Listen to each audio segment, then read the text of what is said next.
Good evening.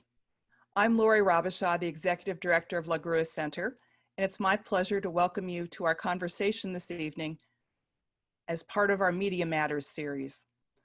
La Grua Center's mission is to engage community via arts and culture, and we do so by presenting a variety of concerts, art exhibitions, and speakers on a wide range of topics. We are now presenting these events as best we can on digital platforms like tonight's chat on Zoom. We usually start with a little housekeeping. I am coming to you from La Grua's office in Stonington, Connecticut, and our program director, Kelly Rocherol, is behind the scenes from her home office nearby.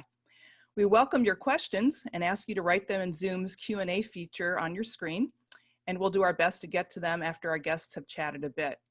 Our discussion will be recorded and available on La Grua Center's YouTube channel in the next week or so. This is also the time when I take a moment to thank the many people who donate to La Grua Center's annual fund each year, and I know some of you are with us tonight.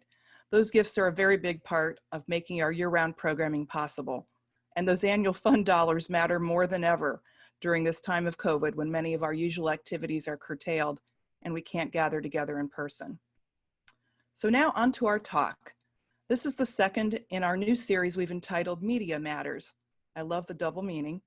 And we're delighted to again partner with The Day, our region's newspaper, which is our media sponsor for this series. In an era when the phrase fake news has become far too commonplace, we think our society can benefit when we hear more from esteemed journalists who work their tails off reporting about all sorts of stories that contribute to a functioning democracy, and most especially now, when our world faces this dreadful pandemic. Sadly, the financial model for the news business is severely challenged right now, and that's why $5 of your ticket price will go to support the COVID-19 Local News Fund. If you don't yet subscribe to your local newspaper, wherever you are, I hope you'll consider doing so. The person interviewing our guest tonight is one of those esteemed journalists, Maura Casey. She's coming to us from her home office in Franklin, Connecticut. Her bio, which was on your ticketing page, is an impressive one.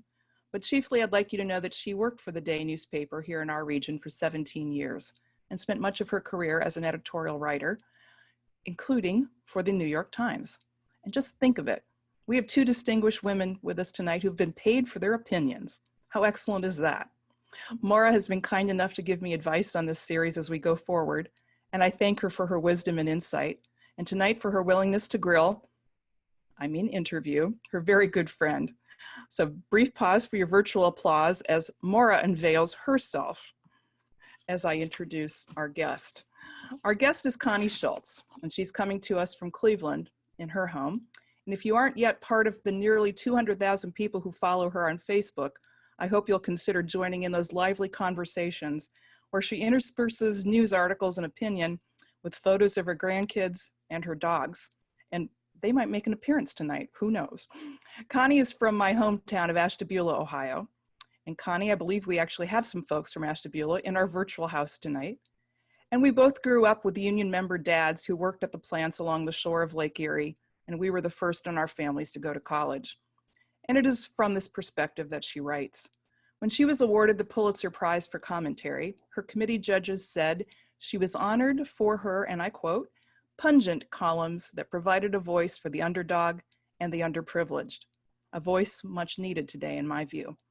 Her first novel, The Daughters of Erietown, which is coming to you soon, was published in June, and I'm thinking it is one hell of a scary leap when you're over 60 and have been writing nonfiction as a reporter and columnist for years. Connie's voice, and in this case the voices of her characters, surely did resonate for me. And when I finished the book in the wee hours one morning, I found my cheeks were slightly damp, which is probably the highest praise I can give. Her second book, which was published back in 2007, was entitled And His Lovely Wife, a memoir from the woman beside the man, and tells the story of her husband's run for the US Senate from Ohio. I'm happy to report that he won. I voted for him twice, and is now enjoying his third term.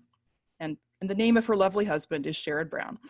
In this case, Connie writes from the view that only a few hundred living people have known, and that is of a political spouse at the highest level of our federal government's elected officials. We will tap into that knowledge when we come around to chatting about the state of journalism today with the current events in this very interesting 3-week run-up to the election on November 3rd.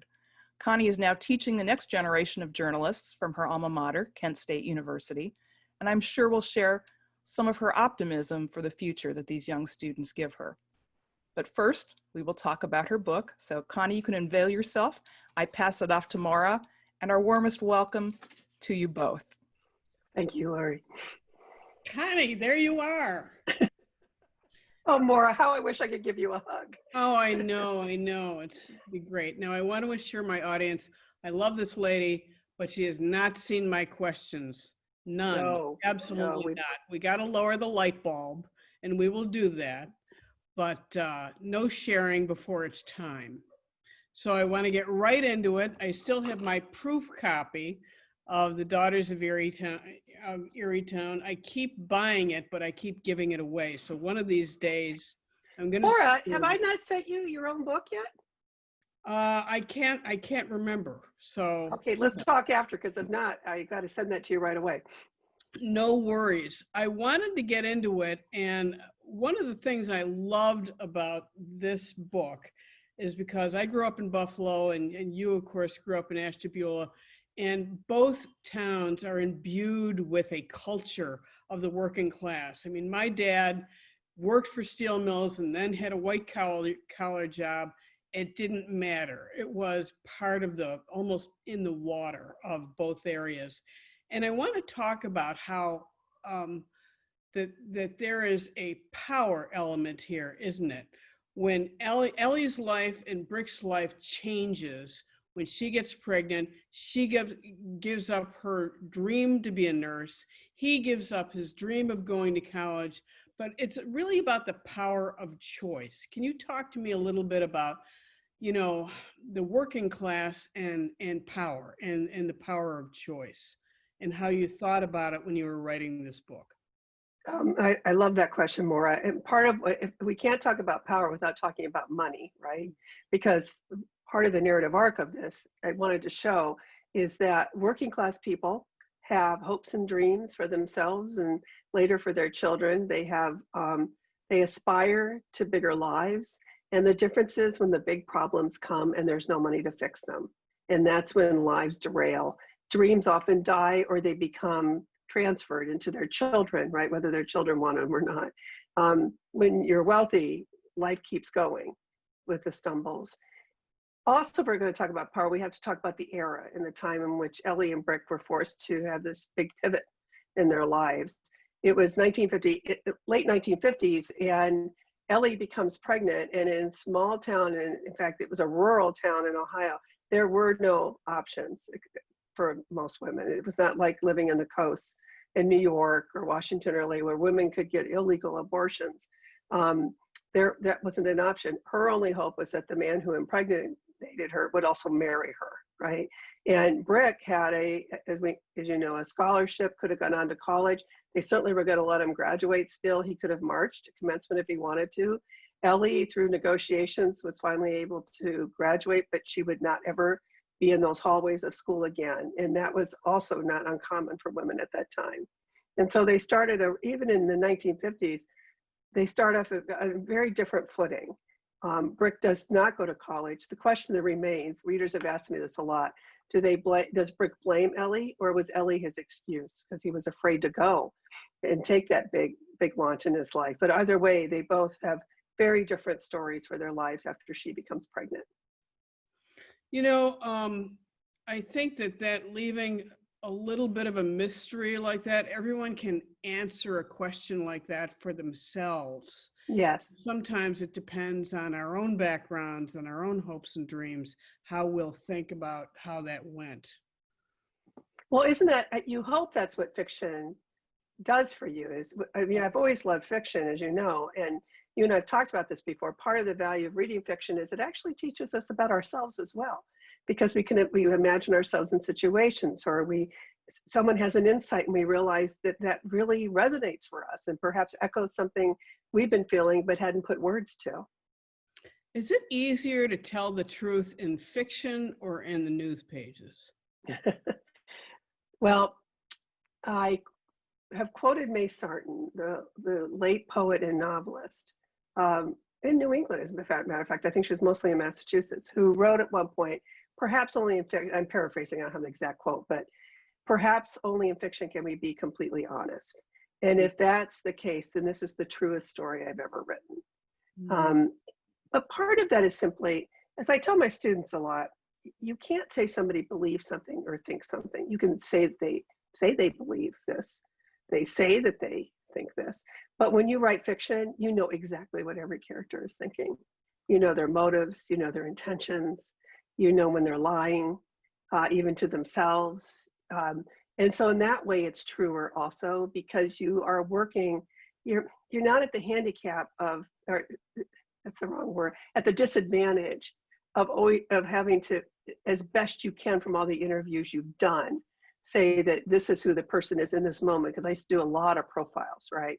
But in fiction, it's all up to me. And while the characters kind of, they do take on lives of their own after a point, I feel like I'm just galloping along sometimes.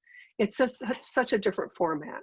And certainly this was an easier, not easier, a more rewarding format to tell the story of working class lives as I knew them to be.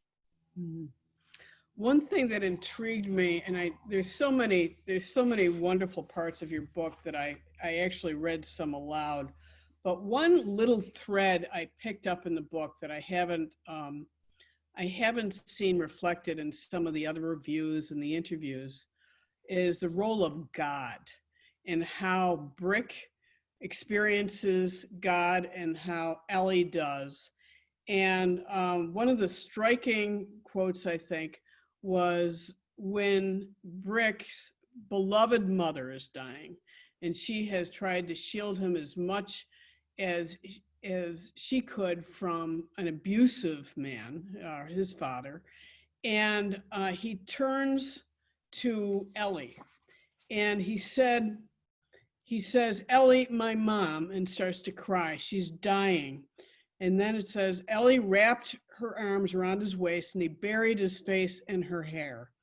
He would always remember this day for the worst of reasons, but he would also never forget how safe he had felt in Ellie's arms. It was the closest he ever came to believing that God knew his name. So Ellie and Brick have very different relationships with God. Can you talk about that a little bit? Yeah, it was, first of all, what I was familiar with growing up. Brick wanted evidence to have faith. Ellie had faith despite no evidence, which to her was the definition of faith in God. But she would feel, it's not completely accurate, because she saw evidence of God in the faces of her children, in the friendships that she had, these small, big moments in her life, where Brick, his version of an answered prayer was getting what he wanted. And it was hard also because he loved his mother so much, and she was such a believer in God, that it was hard for him to understand how his mother could have had so much faith and had such a hard, shortened life. Yes, absolutely. And I think in my experience, I've seen that deviation between men and women often. I mean, Ellie goes on to get a lot of support from the ladies guild, and Brick's just not there with her. She doesn't get the same kind of support. Well, they have the Jack and Jesus wall, which we actually had when I was growing up, right? And Ellie says, I put my faith in God and his son, Jesus Christ. And Brick says, you go right ahead. I'm going to put my faith in the Democrats. It was John Kennedy and Jesus side by side. And I grew up with that. I could not include that, right? Because it was so much a part of my upbringing. I was always seeing them on the wall together and understanding who revered whom in the house.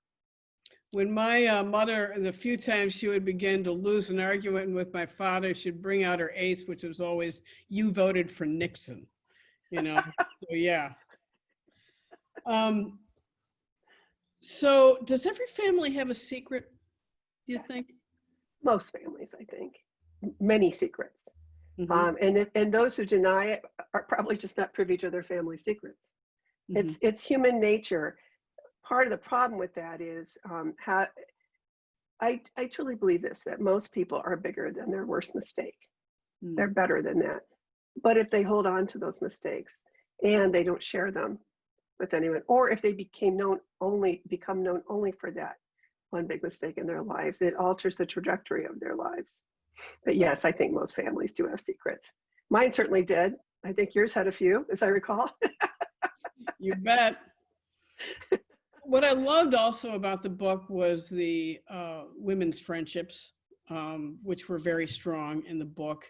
And I think that they inspired each other in a way. And even at the end, when she has, breakfast at a diner, and the waitress gives Ellie a pamphlet for a condo. And later, of course, you begin to think, well, maybe she really will, get one of those condos. But even at a deeper level, the women in this book are holding each other up. Has that been your experience? And is it the experience of the other women in your lives? And talk about that a little bit. Well, I say this so often, and you would be included on this list, that I don't even know who I would be without my female friendships, without the women in my lives. And I know so many women who feel the same way. I mean, I speak to very large rooms of women often. And one of the things I ask them often that will get them, I will notice many get pretty emotional, is when I ask, how often do you share your story with anyone in your life? Which is one of the things that's been so rewarding about this book, is to hear from so many women around the country, sharing their own stories, bits of it, as they talk about their response to the book. I also wanted to show how the feminist movement was happening in the 60s and 70s, right? But it was really not too concerned with the people we come from, the women that who were raising us, the working class women. It felt like a different kind of movement, but it was still affecting all those women, particularly those who had daughters. And that's where Sam comes in.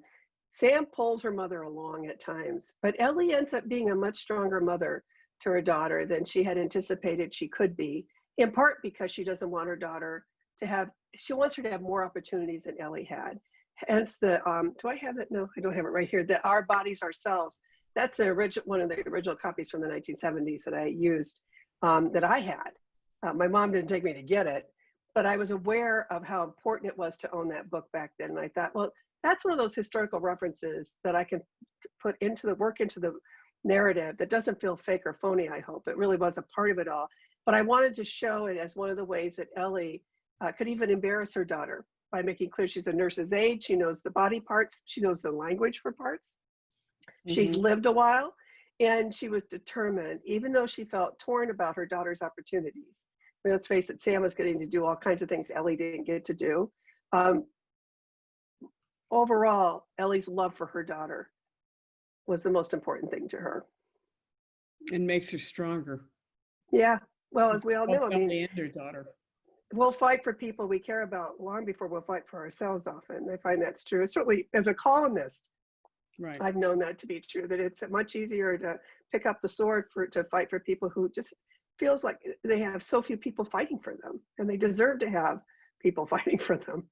Right, exactly. I wonder if, what intrigued me about the book is the idea of voice, that every character, even at every age, has a very genuine voice. I thought you really pulled it off well, that Sam, when she's younger, sounds like, a 12-year-old Sam. And Ellie, when she's younger, sounds like a confused teenager. How difficult is that to manage as a writer, and talk about rewriting and writing when it comes to voice? I think that's really difficult to capture, but maybe not so much. Oh, I would say it was the hardest part of writing the novel, is trying to imagine different ages for different people, right? 12-year-old Ellie was very different from 12-year-old Sam because of the circumstances in which they grew up, and of course the eras in which they were growing up. When I turned in my first draft, the first complete draft, to my editor, my agent, Random House bought it within a week, as you might remember, because I called you right away and let you know. But then Kate Medina, my editor, sent me 10 pages of single-spaced notes. And one of the things she told me was that Brick was the most realized character in the book. And I immediately understood what she meant, even though it had not occurred to me. And I think part of the reason for that is because I was writing from a male perspective for him, and I was a little less confident about that. I interviewed a lot of utility workers and union workers. I was doing a lot more research into the era. You remember when he draws on the napkin and shows his children how electricity is made? My dad was a utility worker, and I did used to think, my mom would say, "Thank Daddy," every time we flipped the switch. I ended up ordering, I found it online because you can buy anything, the union manual for new employees in I think it was 1962, 63 I got, and they actually have all these diagrams that are much more complicated on how electricity is made. And I thought, all right, how do I draw this in a way that a father would draw it for his kids?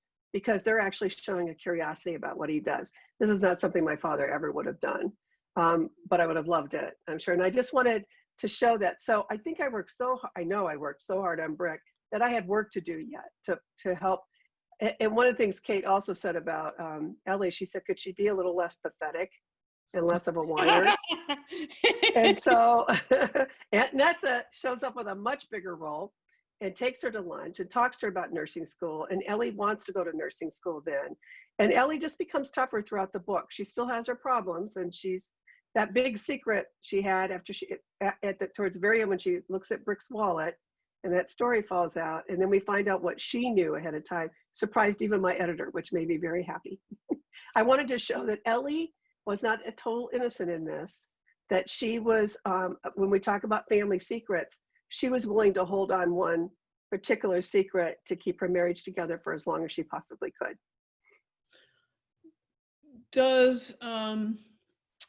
So we've gone over secrets, which is great, but, and you said, is there anything in the characters that surprised you? I was, if you had told me, if we had talked at the beginning of this book, I wouldn't have seen Ellie being the one to tell Sam that the light was green and sure, you're up to the change. Ellie really had to do a lot of growing. So Ellie is the most surprising character to me. My editor often thought, when we were having conversations, she says, look, readers are going to want to cheer on Sam. But I always felt, while I understood what she was saying and I didn't disagree with that, I thought this book was Ellie's story as much as anything else, because Ellie does the most evolving. Sam is lucky to be born in the 50s, growing up in the 60s and 70s. Sam's got her own problems. She doesn't have the courage to leave. Many readers are angry with Sam that she didn't leave Erietown after she graduated from college. And a lot of readers have said to me that they love Ellie, but they're really annoyed with her that she didn't divorce Brick at any point. Which I love all of it, because they're talking about them as if they were real people, and that makes my day. I think every marriage is a mystery. I mean, my own is a mystery to me. I can't figure out from one beginning of the day to the end sometimes what's going to happen. So that's right. I never make a comment on anyone's marriage, whether fictional or real, frankly. Smart strategy. So you lost your mom. What were you in your 40s or were you in your? Yes, 30s? Early 40s. She died in 99. Okay. Your mom died earlier than that. Mine, I lost my mom when I was 20. Right. So my question is, you went out of your way to interview utility workers. Did you interview some older women? Did you feel like you didn't need to do that? I have known older women all of my life. I have been, first of all, lucky to have older friends. I grew up in a small town, so we knew the older neighbors just as well as we knew the younger neighbors. My mom was a hospice home care worker towards the end of her life, and I would listen to a lot of her stories, and I've written about death and dying for 2 decades as a journalist. Aging, plus I'm getting older. You and I are born in the same year, right? 1957. Yes. Sam, born the same year, because I thought, okay, why not have her be born the same year as I was and go to Kent State as a first in her family? Let's make a few things easy here. Just like in the next novel, this bookstore that I'm writing about that this woman runs, the floor plan, I finally figured this out, is the floor plan of my house. So I don't forget where things are. And I don't have to have those copy editor questions like, oh, have we moved the kitchen? I thought the kitchen was right here. This time I'll know where everything is. So I've always known older women and admired older women. And I still do. And I've loved hearing from women in their 70s, 80s, and occasionally in their 90s who've read the book. And it's, to me, means everything when they say you got it right. in terms of the era. You got it right in terms of what it felt like in this moment, in this time in history at different parts. And that's really rewarding. But I also hear a lot about loss and chip dip. Apparently it still exists. I didn't know that. It's a very big deal in the Midwest. Wow. Who knew? Who knew? So my writers group is watching tonight, and I want you to give some advice to writers. I saw in one interview, because I did a little research, that you Good friend. a tea can or one of the Yeah. tea lights, right? Right And here. now how long do they last? And you lit that and would write until it went down, right? Right. And this came out of a conversation with you at one point, because you said you need something to discipline yourself. Because I have so many different things going on. Yes, you did. Do I And sound obnoxious? no, it was good that you said that. You were right that I had to figure out how to discipline myself more as a writer. And so this is a tea light. This is one of the jars I use. I work here, not as much right now in my own office because my husband uses it so much for Zoom and TV too. So now I'm working on our sunroom more at my writing desk. It burns between 3 and 4 hours. And my rule for myself is when I sit down, I light this candle. Nobody should sit for 3 hours straight, right? You should get up, put a load of clothes in the laundry, in the washer, do some dishes, use the washroom, but then come back, and I keep writing until this burns out. And it is, to me, amazing how much of a taskmaster this little innocent candle can be. And I have a whole box of them in my basement for the project I'm doing now. Excellent. So I'm going to pivot to journalism now, and especially local journalism. My old paper, The Day, is, I think all newspapers are struggling now. What worries you about local journalism and the difficulties, the headwinds it has encountered lately? Well, it's two things: diminishing staffs and diminishing support from the American public. I do think we're seeing with the public that many Americans are now understanding better why you need journalism. I mean, if we learned anything during the age of Trump, it's that you need your fact checkers, you need your reporters, and in the time of COVID-19, you need your local news resources to help you understand what's going on in the world. And when I mean world, your own community and the world at large. So the biggest problem for us in the journalism industry, as is how do we monetize the internet? How do we have these websites that are 24/7, right? I used to hate that term. Now I understand. Everybody uses it. I understand why, because news breaks all the time, particularly during this administration. So how do we keep public informed? How do we afford to do that? And I want to say this to everybody who's watching and those who will be watching later.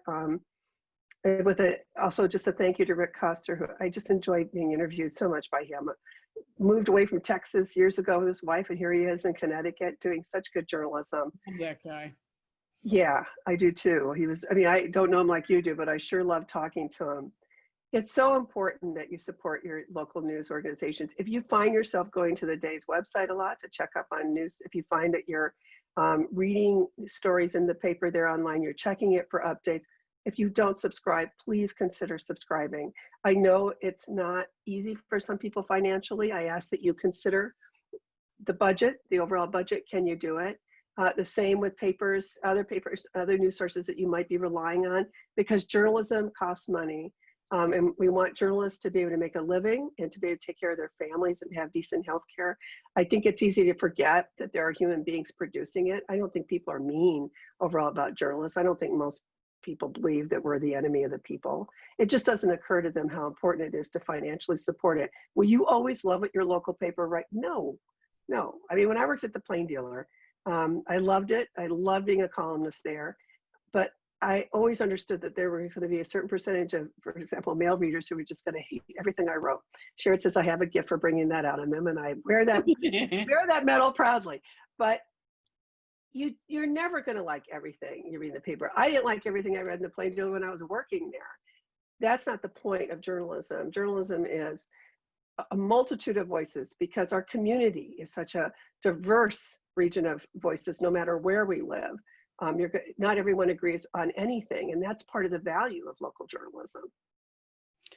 I totally agree. And by the way, for anyone watching, this is non-alcoholic Heineken Zero. Can't resist. but I do wonder, not to blame journalists who I love the profession and not to blame the victim, if there is something that journalists can do a little differently to help people trust us more. Yeah. For example, in the beginning of this pandemic, I would turn, especially on TV, I would turn to my husband and I'd say, it's hair on fire journalism. I mean, and it did feel like the world was collapsing. But I get frustrated because I feel like we could put people more at the center of our reporting a little bit. There has been a decline in trust in institutions that is like 50 years long, all over the world. Decline in trust in churches, in education, and in the media. And I wonder if there's something we can do to make it easier for people to trust us. Well, I think we should be more responsive to readers. I think we should be accessible to readers. I remember being very surprised, the debate in my own newsroom at the time when they started proposing putting our phone numbers and our email addresses at the end of our pieces, and a lot of reporters didn't like it. I've talked to plenty of New York Times reporters who are glad they don't have that at the end. I don't understand that. If we want to connect with readers, if we want them to trust us, and if we want them to rely on us, we also have to be open to hearing from them. Do we get hate mail? Sure, but that's pretty easy to ignore, I have found over the years. I've definitely learned that there's a difference between honest criticism, a good critique, and just hate mail. And you can ignore the hate mail pretty quickly and delete. But if readers think they can never find you, if you're always at arm's length from them, I just don't think that works in this day and age. It's not like the old days where we could go into the newsroom and they'd hand us the pink slip of messages that had been left for us, right? Readers have an expectation, I would say rightfully so, that they should be able to have direct communication with the people who are we're trying to say to them, trust us, we know what we're doing, we know what we're reporting. And I don't mean that we have to answer every email, I can't possibly, but I certainly try to stay in touch, and I want to read what readers are saying. I need to know what's on readers' minds. I think we all benefit from knowing that. I agree. And sometimes I remember walking into a store in New London, and I think I bought something and I handed over a credit card, and the woman saw my name and burst out laughing, and she said, "You look so much better than your picture in the paper." And I thought, well, I think. But I remember once a woman told me, Sherrod was with me, I walked into a bookstore and she says, "You're a lot taller than your picture." And I said, "My picture's a headshot." And she said, "Yeah, but you have a fat face. I thought you were short and round." I mean, people will make assumptions, my right? God. Did they really say that? Very, very innocently. She just said, "Well, wide face." I thought, "Wide body." I had no idea you looked like this.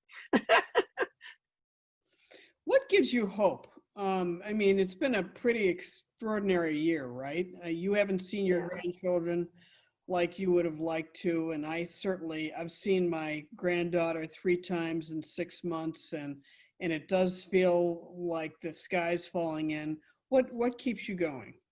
Well, you're right. I mean, I have 2 grandchildren in Rhode Island I have not seen since last December, a grandchild in the Chicago area I haven't seen since March, and 4 grandchildren in Columbus we've seen exactly twice, distancing, which is, I have to tell you, feels harder in some ways because they want to be held and I have a hard time explaining why I can't. And I see that Alyssa Bass has asked us also here more about hope and how do you not give up hope? I understand that. Watching these Supreme Court hearings have really been frustrating. I'll tell you why I don't give up hope. And I come to it honestly. And it's not because it's not simply because I'm married to Sherrod. We have a lot of conversations about this. And I'm sorry if this sounds partisan, but quite frankly, I don't think there's any defense at this point of supporting Donald Trump. If all of us vote, Donald Trump will lose in a landslide. And that's what gives me hope. Also what gives me hope. Alyssa, it sounds like you are on I don't know if you're on my Facebook page, but You're certainly on social media. On Facebook, I do kindness threads occasionally, still asking people just share some, in fact, we're due for one. Share some stories of kindness, either ones you've committed or that's been done on your behalf or that you've witnessed. And oh my gosh, Maura, as you know, hundreds upon hundreds upon hundreds of stories so very quickly. And thank you for mentioning the breathe you know how those started, these breathe posts I do? I realized I'm an asthmatic, so breathing is an issue anyway. I'm always aware of that. But when I'm on deadline or I'm watching the breaking news and it's really scary, I realized I really wasn't breathing much. It was very shallow breathing. And there's research, I mean, the science is there. A good deep breath helps us. It can help with our blood pressure. It can help with our heart rate. It can clarify our thinking. And so I now post reminders to breathe. I go to my treasure trove of family photos, for which I was mocked endlessly through years. I'm glad I took every single picture, including, but I just want people to pause and breathe no matter what. And I want you to know I'm thinking about you in that moment, anonymous you, all of you out there, because if it benefits me, it's got to be benefiting you, because there's nothing superhero about what's going on here. Sherrod and I talk all the time about where we see signs of hope, and it's in the American people and in people who are not yet Americans, but who do so much hard work and are such decent human beings that we have encounters with all the time in our lives. I see that Ginny would like to know, what about being a journalist prepared you to write a novel, which is a nice question. That's a good question, Jenny. Deadlines. I'm used to writing on deadline, and what I had to do is set deadlines for myself to get through it. Also, another writing tip: when you are ending it, when you're writing on a longer piece, wherever it is you're ending, end in a place where you know where to begin next, because it makes it easier to get back in the chair. And when you're trying to do it, it really helps a lot. And when you're trying to write something longer, a long essay or a book, it also helps to discipline yourself to write 1,000 words a day, no matter what. And will you use all the 1,000 words? Nope. Sometimes you're going to be throwing out a week's worth of writing. But the thing is, writing begets writing begets writing. And in the book, your mind keeps working for you. I tell my students this all the time too. Your mind will keep working for you when you're not working on the book. Sherrod remembers the story. He was laughing once because I was out in the garden pulling weeds in my wildflower garden. And all of a sudden I said, "Oh, you're right. No, you'd never do that." And he said, "Who are you talking to, honey?" And I said, "Ellie. I wrote a scene today with Ellie. She would never have done what I had her doing. She would never have behaved in that way. I've got to fix it." The mind keeps working for you. And you can relax if you know you keep working on it, that you can tell yourself, even if it doesn't feel like it always, you are making progress. And that's so much, writing is a head game. It's the only sport analogy I'll use. It's like being at the plate in baseball, right? And sometimes you just go into slumps. It's about what's the story in your head you're telling yourself. And one of the most important leaps of faith for me was to tell myself that I could be a novelist. And it took a long time, as you know, Maura. I knew I could be a journalist. I had gotten some recognition for being a journalist. I felt pretty confident about that, but I had to believe that I could make this leap. And part of what got me there was the advice I'd always given my kids, and I give my students all the time. If you're never scared anymore, you've stopped growing. So I must have had one hell of a growth spurt, because I was terrified when this book came out. And then it debuted on the New York Times bestseller list, so ever so briefly, but it felt wonderful. But it was there. It was there. And it may go back there, and again, you never know. That's what I'm told. So with the second book, are you scared or are you more confident now? The second novel. I feel more steady. How do I put this? When I sit down, I have an easier sense of purpose. It's still hard, but let me tip my cap. If you look up there, you can see my father's yellow hard hat on top of the bookcase there. And I have my mom's nurse's aide badge hanging behind the computer here. So what that tells me always is I've never worked a hard day in my life. And so working on a novel is a real privilege. Lori, you want to jump in here? Ashtabula woman? I did, because and I want to encourage the audience. We had 2 questions and you got to them, but if others have questions, I observed that most of our audience are women. And I wanted to pick back up on something you were talking about earlier and take it a little further. And that's the idea of your Facebook community and the idea of journalism and more of conversations back and forth. And certainly that's what I see you do in Facebook with your moderating the conversations. If there are 180, 190,000 people there, as you said, you can't respond to everybody. But I'm startled at how many people tell their stories. And and I always think, I wish I had more time to read them, and I'm sure you do too. But again, there are men on your site too, but I'm going to guess many more women. And the idea of sometimes older women feeling invisible and not being heard. Mhm. And would just comment about that a little bit in terms of, I mean, there's so many bad things about social media, but by God, that's one of the good things. Right. And those conversations. Talk a little bit about that, if you would, Connie. I'm so glad you mentioned it, Lori, because I love the Facebook community we have built there. And I say we because I'm the only one who moderates it. Nobody does anything for me. I started it I started getting active on it in 2008. I think I'd started in 2007 because I wanted to see if we could have spirited discussions that remain civil, because it was just a cesspool over the comment section at the Plain Dealer. With 2 years in, I decided to make it a public forum because it was getting leaked a lot. And I thought people didn't know it was going to get leaked, and other people were jealous. They were in it, or reporters, so you should let it. So I just said, okay, I'm going to open up and we'll see what happens. And I had no idea what would happen for sure. As it turned out, the community really helped to protect what we were building there. And they'll tag me when trolls show up. It just happened this week. Somebody let me know right away. You're right about the stories that unfold there. And I will say this, I hadn't even thought about this till you said that. The next novel I'm writing at its center is probably a grandmother in her early 60s, early to mid, and her granddaughter, who's in her early 20s, is driving her mother crazy, is threatening to drop out of college. She's going to spend the summer with her grandmother. And the reason I am focusing on that grandmother again is because of so many older women who have been sharing their stories with me, often for the first time. Often on Facebook, you'll see, they'll say, I can't believe I'm writing this. Mhm. This happened. And I thought, I really do want more women to tell their stories. And women are so interesting. I always I say it's so ridiculous. Of course, I love men. I'm married to one. I love them to death. I have grandsons. I love my son. But I just feel that women are still so invisible. We're the first generation of women, all of us on the screen right now, that didn't expect, in fact, refused to accept that we were supposed to become invisible at the age of 50, that we had nothing new to offer.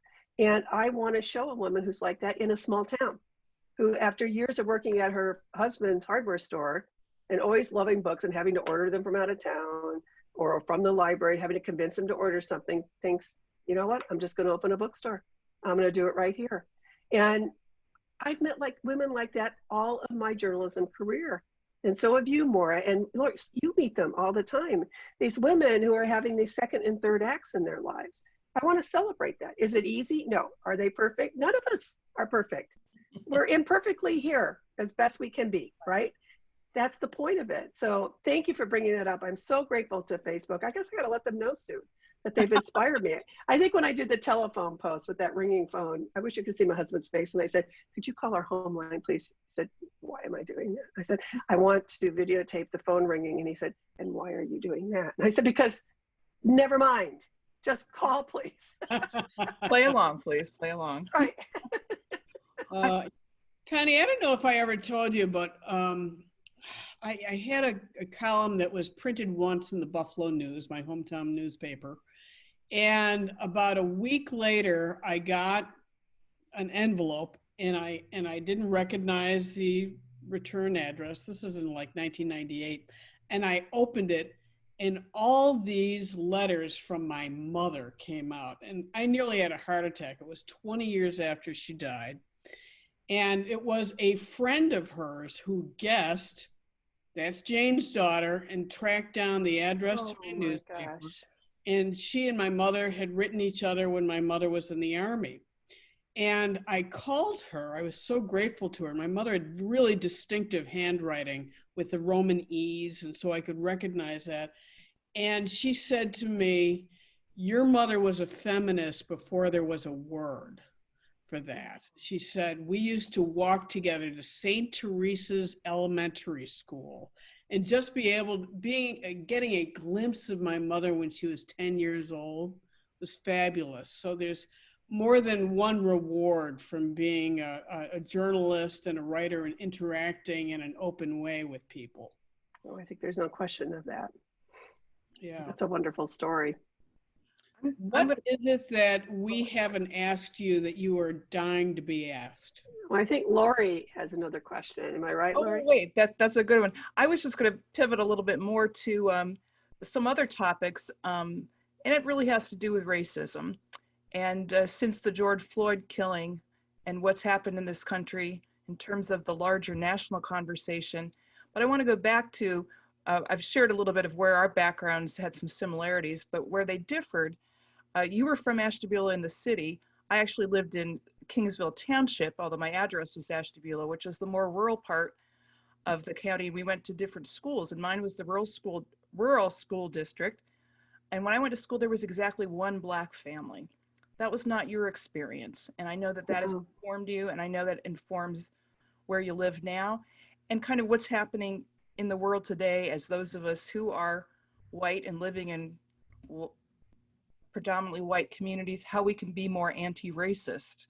Talk a little bit about that and how that plays in your work and your life. Well, I'm so glad you asked this, because I've been writing about race and racism all of my career, and certainly throughout my career as a columnist, which is in its 18th year. But I wrote a piece for The Atlantic a few years ago. It was 2011, and they ran a couple of pictures of my school pictures, where half the class was Black, all the way through elementary school, which really surprises people about Ashtabula, Ohio, because they think small town, you know. And the piece was titled, I think, Coming to Terms with My Father's Racism. As I say so often, it's easy to hate the racist you don't know. It's a whole different thing when it's somebody who you love and somebody who's made your dream come true of going to college. But we always had this tension between us, always. And part of it was simply my dad, like Brick in the book, had grown up in a white rural community. The only Black kids he knew were the ones he played in sports, right? And then they started entering the union in the late 60s, and there was some resentment among white guys because what you don't know, you judge, right? I, however, knew from a very young age that our friends don't have to look like us to be like us. And that has informed my life and my work throughout my career. I was really, I think radicalized is not the wrong word, when I did the series called A Burden of Innocence, when Michael Green, a Black man, was convicted for a crime he did not commit, a rape he did not commit, falsely accused by a white woman who had never seen a Black man in her state of West Virginia until she had come up to Cleveland for cancer surgery. She ended up dying soon after. And he spent 13 years in prison for that. And so, which made me really understand how racist our judicial system still is. Yes. And if you just look at who's incarcerated, and when I look at some of the answers today during the Supreme Court hearing, the last 2 days, the candidates hearing, you should be able to say that race is a problem in voting, but there are attempts to suppress the vote. That's not a political thing to say. That is a fact. We should be able to acknowledge that Black people, particularly Black males, disproportionately are being harmed and killed by police officers. You asked how to be a better ally when you don't live among Black people. We live in the city of Cleveland. We are the minority race in our zip code on purpose, right? Because I was used to growing up with that, frankly. And that's what I wanted to be. So much of what we need to do involves language and speaking out when we hear things from people that, it used to be impolite, particularly for women, to say anything while we're standing in line at the drugstore, while we have people over for dinner, when we're going to family reunions. But these are all the places now where we do have to be allies, where we do have to speak up. We are a surprising ally for so many when we are the ones who speak out at the family dinner. And because of that, in part, we're more likely to be heard. And I can write these columns that are nationally syndicated, hoping I'm reaching people. It is impossible for me to reach the people that every person watching this tonight can reach, because there are people who know you and trust you and love you. And they are the ones, if you hear them say something that is racist, the language, the way we do it, and I've been getting a lot of coaching on this over the years, is it's probably not helpful to immediately call somebody a racist, right? But it is okay to say, you know what, I got to tell you, that's not sounding right to me. That sounds racist to me. And here's why, and explain it, right? And that's how you go about it. We were just having this discussion in my ethics class in journalism today, because I showed them the Zapruder Life magazine, the editor who made the decision to run the Zapruder film of the John Kennedy assassination, there's a video you can watch now where he explains the whole process. None of the students had seen the Zapruder film before. So, and it was really something how stunned they were by it still. They immediately were saying they agreed, don't run frame 13, I think it was, where his head is actually blown, right? You got to protect the family. You shouldn't run the film for at least a year. And I said, now then, let's talk about the video of George Floyd. Right. Was anyone having that conversation about the family? Should we wait a year to show that video? Because they were saying, well, it's a public person, but still he has a family. And it was so interesting to watch and hear them evolve in their thinking on the spot, right? Because Black Lives Matter has become much more supported, Gallup poll, so this not too long ago, by white Americans, in part because of the videos we're seeing of the mistreatment, which led to the protests in cities and towns around the country and around the world. So where you live, I'm never going to try to shame somebody for where they're living, right? I don't care what color people are living around you. What I care about is how you see the rest of the world. And do you understand, if you're living with mostly white people, that that's not a reflection of certainly of urban areas in the country, right? It's not a reflection of people you may know who are living elsewhere, or Black friends you have who you cherish. It does help to have friends who don't look like us, right? And there are ways to do that as well. I hope that's helpful in an answer. Absolutely, and that's, and I know it's something you've thought about and you've talked about and you've written about, and I think it's a voice that we need to hear more of, coming from where we came from. And even I'm going to pivot a little bit more to using that as a frame. Ashtabula County, which includes Ashtabula City, was one in the last election that had been reliably Democrat that flipped from Obama to Trump. And I think there are lots of reasons for that, and there's been some national reporting. Ashtabula County, Trumbull, Mahoning County, around the Youngstown area, northeastern Ohio, part of, I guess, what was called the old Rust Belt. When we were growing up in the 70s, the plants our fathers worked for had, good middle working class jobs that could send a kid to college. They don't exist anymore. Right. And we've seen that flip. We've seen the opioid addiction problem, the meth problem in Ashtabula County. Talk a little bit about what has happened in our home territory, even though either of us don't live there anymore. You're closer to it. I know you have family there. Can you talk about it from a political point of view? And I know you mentioned also, when Sherrod was running, sitting in some Trump focus groups. Talk a little bit about what that changes and if you see it perhaps flipping back. I do. 2016 was a very different time in this country. Only 2 years later, in 2018, Sherrod was running for re-election to the Senate in Ohio. Trump had won Ohio by 8 points. Sherrod ended up winning it by a little over 7 points. That's quite a flip back. We knew that some workers had never abandoned Sherrod. They've always known Sherrod fights for them. But those were it was working class voters, but it was also women. I sat in on focus groups throughout the campaign season with Trump voters. We always split them male and female because you know what happens in any room. If it's men, the men are going to do all the talking. And it's one of those things where I'm sitting behind a window. They think they're looking at a mirror. And it was interesting because midway through, it was clear the men were lost to us. 2 weeks after John McCain had died, the men were saying, well, he wasn't really a war hero because he got caught. He was a prisoner of war. I mean, absolutely echoing Donald Trump's comments. But the women started peeling off. And at that time, they were peeling off over two issues. Those separations of families at the border, children quite literally being ripped out of the arms of their parents and often set many miles away, and healthcare. Think about this now for a moment. Healthcare. And now we are in how many months now of this pandemic? We know from so many different resources, including Bob Woodward's new book, and certainly that's a different conversation, should he have let us know sooner, that Trump knew long before he was telling the American public. He knew how it was transmitted, he knew how quickly it was spreading, and he knew what needed to be done to protect us, but he didn't want to do it because he didn't want the numbers to keep piling up. I say this all the time publicly on television and interviews, we can't undie people. Right. So one of the biggest differences is that more than 18,000 now have died of COVID. And of course, by the time this airs, right, on your website, it'll be more.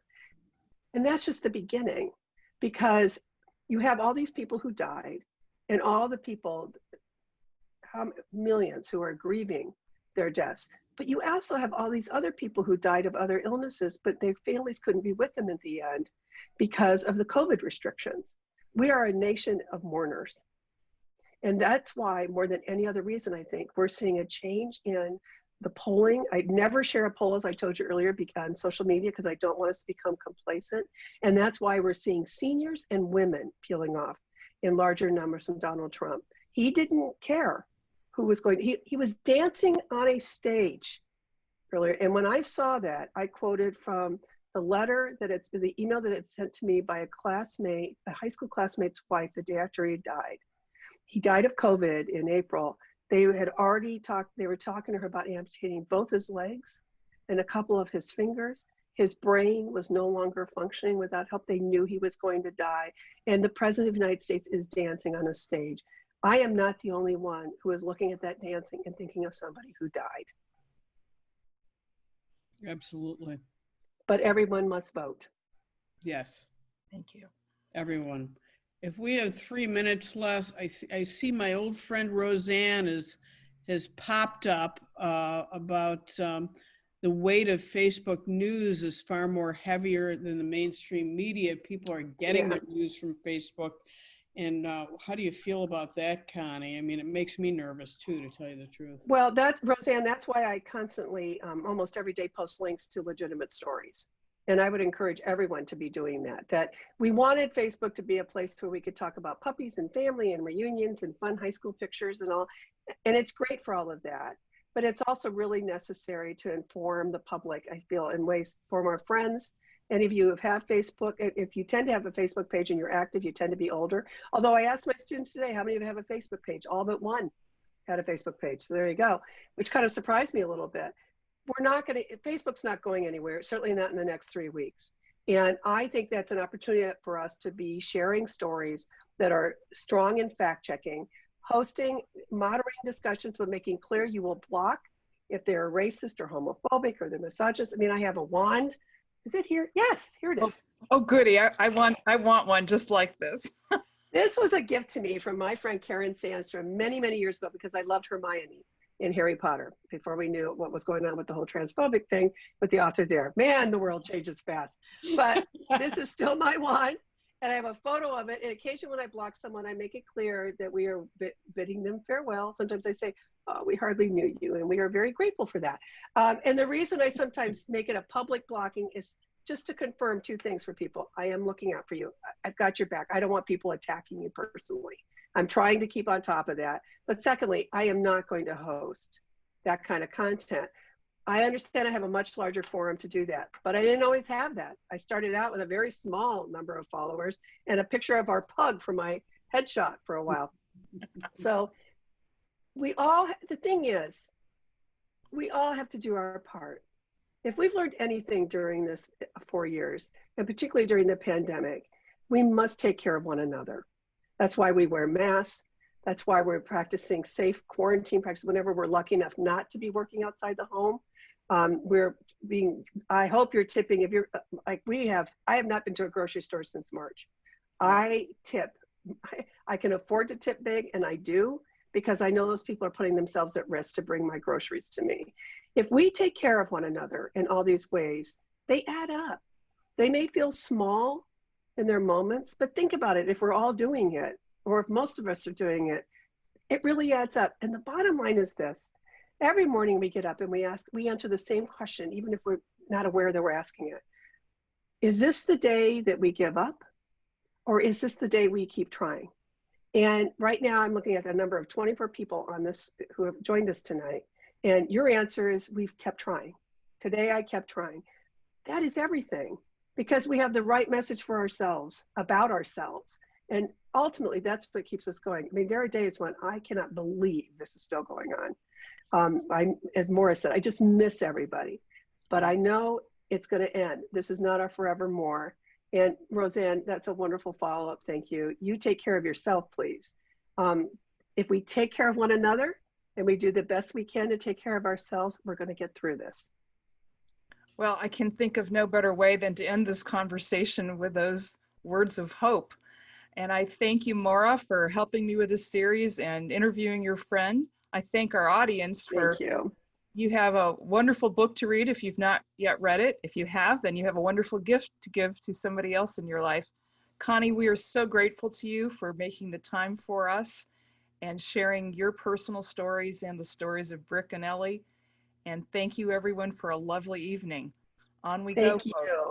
Thank you, Lori and Maura. And I am coming to Connecticut as soon as it's safe. I promise. That's right. We'll have you in person at LaGrua Center. Her daughter Okay. just lives up the road. Thanks, That's everyone. right. Good night. Good night.